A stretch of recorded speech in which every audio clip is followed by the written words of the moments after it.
This is an indication about a nice little kind of result that has to do with 3D rotations.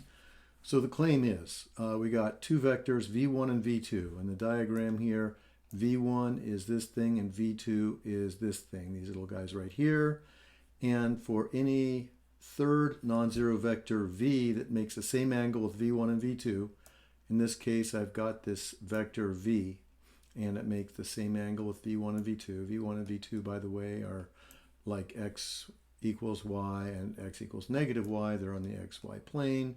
And this other guy is in the xz plane, and therefore it makes an equal angle with those two.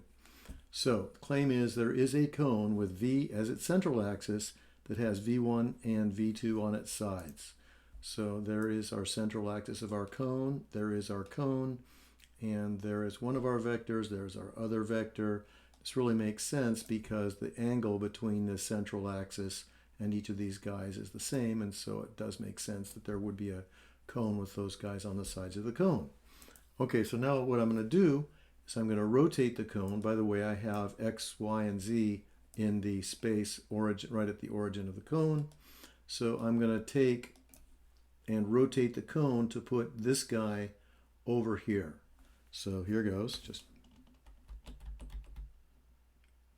So I'm rotating the cone around its central axis, and there I just moved v1 over to the location formerly occupied by v2.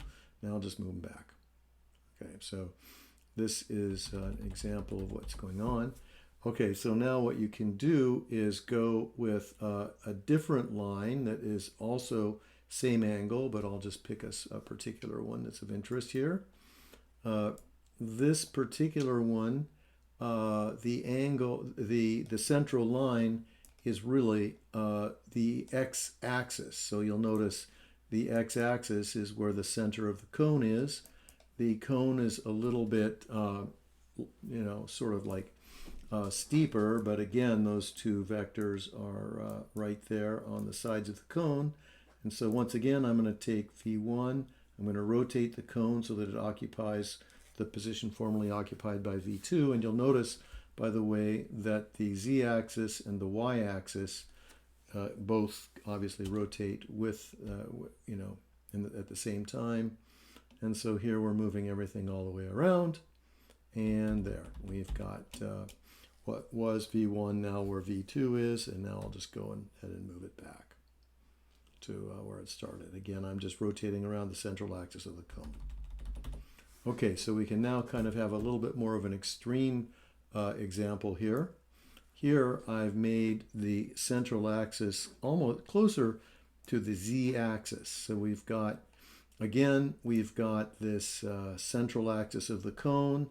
Similarly, again, we have got same angle between that central axis and these other two vectors.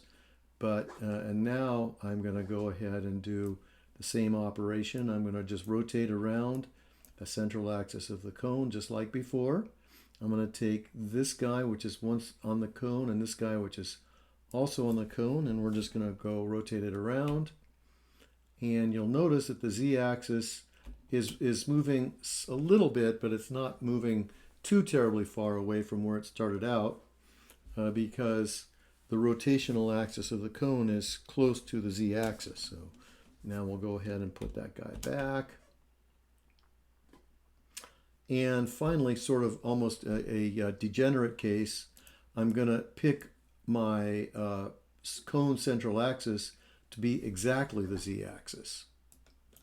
So here now we have a degenerate cone where the central axis of the cone is the z-axis, and now again we've got our two original vectors. It's a 90-degree angle between this guy and the central axis of the cone, and similarly for that. And once again now I'm going to rotate around the central axis of this degenerate cone to move this guy over here.